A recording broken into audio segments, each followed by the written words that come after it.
Muito obrigada, deputada. Eu queria só fazer uma pergunta à doutora Elaine e uma pergunta à Beatriz. Para a doutora Elaine, se a PUC São Paulo tem um canal não só para o recebimento da denúncia, como para,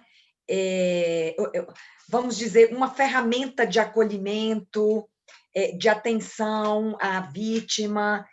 Qual o tratamento que a PUC dispensa, desde o canal de denúncia, não é, até outras ações, como, por exemplo, ações pedagógicas, e eu me refiro agora aos docentes, não é?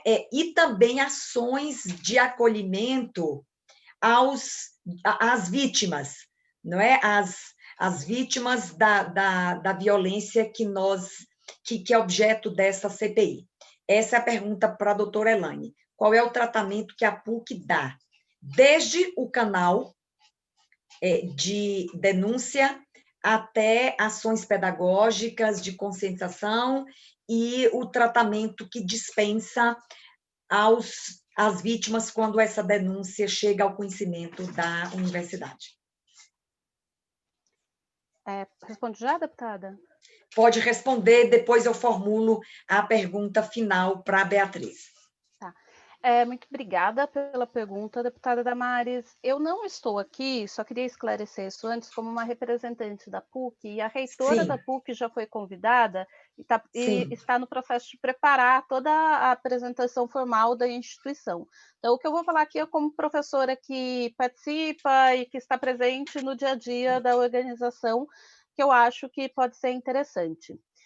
Em 2016, a PUC, o Conselho Universitário da PUC, que é o órgão máximo de deliberação dentro da instituição e que dialoga com a Fundação São Paulo, que é a organização estabelecida pela Igreja Católica para a gestão da parte administrativa da PUC, porque a PUC foi criada por uma fundação que é da Igreja Católica, decidiu adotar como parte das normas que regem a vida da universidade uma diretiva que foi elaborada, gestada no âmbito da Faculdade de Direito, que inclui as diretrizes e os princípios que proíbem, que ressaltam, obviamente, caso tenha ficado em dúvida para alguém, as condutas de assédios moral, sexual, discriminação por raça, classe, porque na PUC, o perfil da PUC mudou muito em relação ao que ela era no início da sua atividade. Hoje, alguns cursos têm cerca de 1/3 dos seus alunos bolsistas, e a inclusão dos alunos bolsistas é uma situação que requer um acompanhamento, obviamente, numa instituição que é conhecida por ser uma instituição de elite, um acompanhamento e uma atenção constante em questões do dia a dia, de atividade, infraestrutura. Então, dentro dessa diretiva, foram colocados tanto os princípios relativos a gênero, raça, classe, que deveriam reger a vida da comunidade. Mas a PUC também tem o Código de Ética, e a diretiva estabelece como órgão adequado o Código de Ética e a ouvidoria. Mas existe o Código de Ética, que estabelece um órgão responsável pela manutenção da integridade, que seria esse comportamento científico adequado da comunidade PUC, que seria toda a comunidade, alunos, funcionários administrativos e professores na condução do seu trato. O que acontece, como a maior parte, obviamente, das instituições, é que a gente tem muita dificuldade de falar com todos. Então, periodicamente, são realizadas palestras, discussões sobre cada um desses temas. Então, para a semana do dia 15 de outubro, por exemplo, a gente vai ter uma mesa que é com a professora Silvia Pimentel, que provavelmente muitos conhecem, da Faculdade de Direito, a primeira mulher a fazer uma revisão das decisões do judiciário em casos de estupro, comigo e com a professora Beatriz, da Psicologia, para tratar de questões relativas a assédio e sofrimento da comunidade, dos membros da comunidade, como a tentativa de lançar uma rediscussão das normas internamente. Porque o que está acontecendo na PUC? A gente está tendo um momento de mudança institucional. Em 2019, foi mudado o estatuto, que incluiu modificações das funções dos órgãos, que previu novas formas de relação, de distribuição de atividades, e isso está gerando uma revisão de todos os documentos internos da PUC.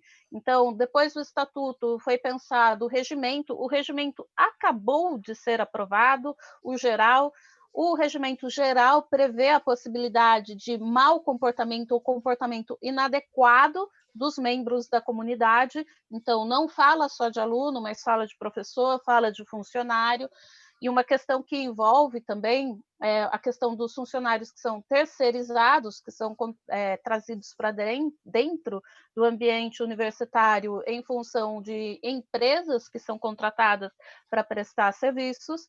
E o próximo passo é ter a revisão desses outros documentos, que é o que a gente está começando a discutir. Só que isso é feito muito lentamente, a gente acabou de passar pela eleição da reitoria, então a reitora que vai com sorte participar, né, porque ela foi convidada, eu acho que está tendo um agendamento da data.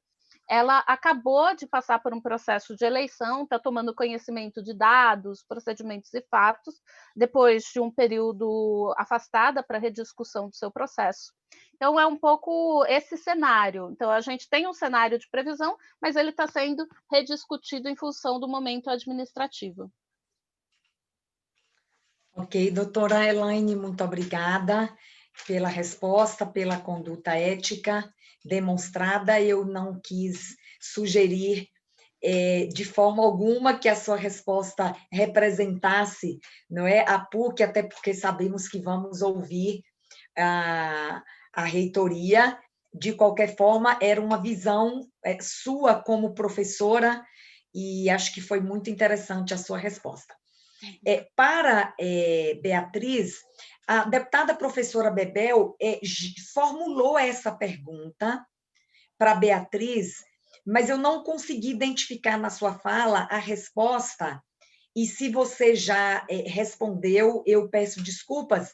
Eu vou só insistir na pergunta se há por parte da Unesp apoio a esses coletivos dos quais fazem parte os alunos no tratamento deste tema. Não é? Quando eu falo apoio, se a universidade garante espaço, né, para reuniões e outros apoios que, eventualmente, a universidade ofereça ao trabalho que vocês realizam, no que diz respeito agora ao objeto de trabalho dessa CPI. Oi, desculpa, eu acho que no meio das perguntas eu acabei não respondendo ela mesmo, peço perdão.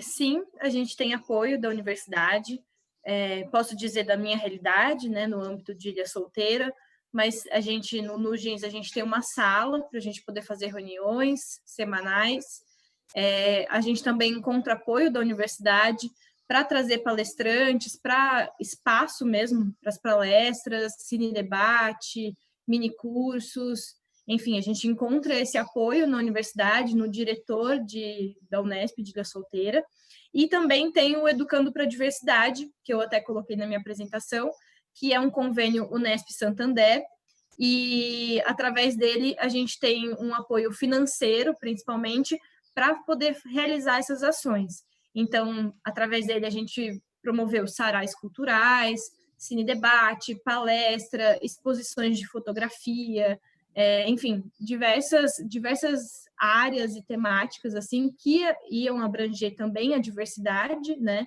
Então, essa parte de projetos e incentivos a gente encontra na Unesp, e acho que é isso. Não sei se ficou ainda alguma coisa para responder, pode me falar. Não, ficou claro. Acho que era esse detalhe aí que realmente eu eu já tinha antecipadamente a intenção de perguntar, a deputada professora Bebel formulou a pergunta, como eu não identifiquei a resposta, porque, de fato, você respondeu ali muitas questões, agora está completo. Bem, penso que resta-nos agora uma palavra de agradecimento à professora, a doutora Elaine Silva, também a discente Beatriz Miraldi, pela participação tão significativa nos trabalhos da CPI desta manhã. Então, eu quero agradecer a colaboração, certamente as informações e as apresentações feitas aqui serão valiosas para a formação aqui do nosso convencimento, dos nossos relatórios, para que nós os apresentemos de forma ainda mais completa à sociedade, às autoridades competentes que receberão o resultado dos nossos trabalhos. Agradecendo, então, a todos, inicialmente, peço licença para agradecer as nossas convidadas, uma vez mais, agradecendo as deputadas que estão aqui conosco, deputada professora Bebel, a deputada Valéria Bolsonaro, aos nossos procuradores, doutora Alexandra, doutor Carlos, que acompanharam esta reunião, ao grupo da secretaria, Ana e Beth, a equipe da TV Alesp, e bem como a minha assessoria, que nos acompanha aqui também, Elaine, da secretaria, desculpa, e a todos que colaboraram na realização desta reunião de hoje. Esgotado, então, o objeto da presente reunião da CPI, que investiga a violência sexual contra universitárias, eu declaro encerrada a reunião desta manhã. Uma boa tarde a todos, um grande abraço.